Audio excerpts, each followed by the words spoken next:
విధానాల పట్ల మా ప్రభుత్వ చర్యల పట్ల ఆకార వ్యతిరేకంగా ఉన్నారు. ఈరోజు నేను భావన ఇవ్వాలి, ఆ రకంగా మీ తీర్పు ఉండాలి. ఈరోజు మేము జరిగినటువంటి ఎన్నికల్లో 5గురికి సింగరేణి కార్మికులకు టికెట్లు ఇచ్చినాం. మేము ఈరోజు ముగ్గురు ఏం చెప్తున్నాం, మా సోదరుడు 5గురికి ఇచ్చినాం. మిత్రుడారా, 5గురికి ఇచ్చినాం. ఈరోజు మరి ఇక్కడ నరేందర్కి ఇచ్చిన, అక్కడ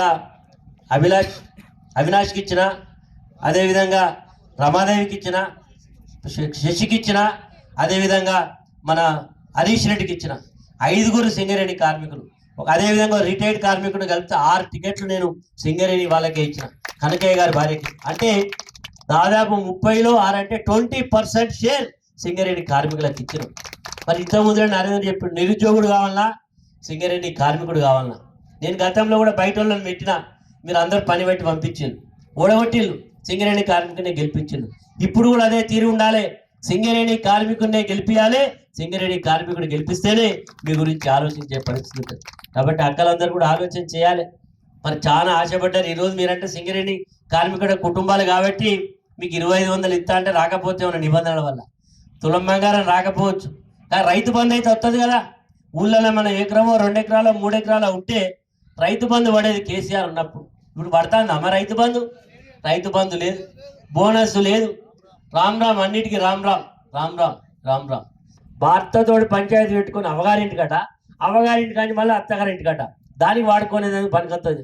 మీ బస్సులు మాకు వద్దు, మాకు కావాల్సింది ప్రజా సంక్షేమం, అభివృద్ధి కావాలి. కేసీఆర్ గారి నాయకత్వం ఈ రాష్ట్రానికి శ్రీరామ రక్ష అనే పద్ధతిలో చేయండి. మిత్రుడు నరేంద్ర గారిని గెలిపించి కౌన్సిల్కి పంపించండి. మరి ఈరోజు కౌన్సిల్లో లేతే 6గురు మనోళ్ళు లేతే సింగరేణి రిప్రజెంటేషన్ చూసి కౌన్సిల్లో ఉండే అధికారులకే వణుకు పుట్టే విధంగా చేయండి. ఒకవేళ సింగరేణిలో అయ్యే పని అంటే ఒక 5-6 కౌన్సిలర్లు పోయి జిఎం దగ్గర కూర్చుంటే ఒళ్ళు వణుకుతుంది. అబ్బో సింగరేణి కార్మిక సోదరులు వచ్చి వీళ్ళు సింగరేణి ప్రాతినిధ్యం వహించే ప్రతినిధులని అన్ని పనులు అయితే మిత్రుడు చెప్పినటువంటి నరేంద్ర గారు చెప్పినటువంటి అన్ని పనులు తప్పకుండా రాబోయే ఈయన గెలిపించినాక ఒక 2-3 నెలల్లో మిత్రుడు తొందరగానే, ఎంతైనా అధికారుల దగ్గర పని అంటే అనుభవం మీకు దక్కువ కాబట్టి 2-3 నెలల టైంలో ఇవన్నీ కూడా చేస్తారు. అతని తరఫున నేను హామీ ఇస్తూ మరి మిత్రుడిని గెలిపించి కౌన్సిల్కి పంపిస్తారని ఆశిస్తూ, అక్క చెల్లెళ్లకు అందరికి పేరు పేరున నా టీజీపీకేఎస్ కార్యకర్తలకు ఇప్పుడే సమాచారం, మా ఊరు నుంచి నా గెలుపు కోసం మా వాళ్ళు కులాలకు అతీతంగా ప్రతి ఒక్కరు నా కోసం రావడం జరిగింది సార్. మా అన్నయ్య మాజీ సర్పంచ్ భోగం నర్సయ్య. ఇప్పుడు ఒకటి నేను చెప్పదలుచుకున్నది ఏంటిదంటే, ఒక కార్మికుడి కష్టం ఎవరికి తెలుస్తుంది? ఒక కార్మికుడికే తెలుస్తుంది. కార్మికుడి కష్టం ఎవరికి తెలుస్తుంది?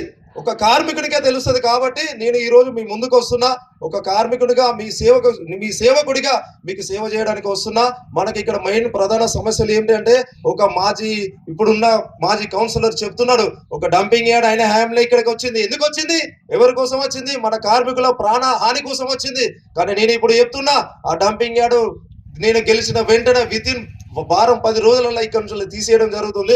మరియు ఇంత పెద్ద గ్రౌండ్ మన రమణారెడ్డి గారి ఆధ్వర్యంలోనే ఈ గ్రౌండ్ అభివృద్ధి చేయడం జరిగింది.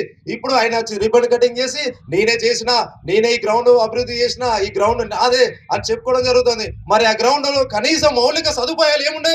వాటర్ సౌకర్యం లేదు, కనీసం వాష్రూమ్స్ లేవు. అది వాళ్ళకి కనబడతలేదా? మనం చెప్పాలా? ఈ గ్రౌండ్ వేల కోట్లతో, లక్షల కోట్లతో అభివృద్ధి చేసిన అంటున్నారు. తీసుకోవడం, వ్యాక్సిన్ వేసుకునే అవసరం ఏమొచ్చింది? ఆ అంగన్వాడీ సెంటర్ నేను ఖచ్చితంగా అందరినీ ఒప్పించి ఇక్కడ నేను ఏర్పాటు చేస్తానని మీ అందరి ముందు హామీ ఇస్తున్నాను. మరియు మన విశ్రాంత ఉద్యోగులు, వాళ్ళకి అసలే బీపీలు షుగర్లు ఉన్నాయి. ఇక్కడ నుంచి మనకు డిస్పెన్సర్ ఉంది, సార్ ఆధ్వర్యంలోనే ఈ డిస్పెన్సర్ ఇక్కడికి రావడం జరిగింది. వాళ్ళు ఇక్కడ నుంచి 7-8 కిలోమీటర్లు పోయి బీపీ షుగర్ గోళీలు తెచ్చుకోవాల్సిన అవసరం ఏముంది? ఇప్పుడు నేను తెలియజేస్తున్నా, వాళ్ళకి ఇక్కడే నడుచుకుంటూ వెళ్ళి వాళ్ళు బీపీ షుగర్ గోళీలు తెచ్చుకునే సౌకర్యం కల్పిస్తాను.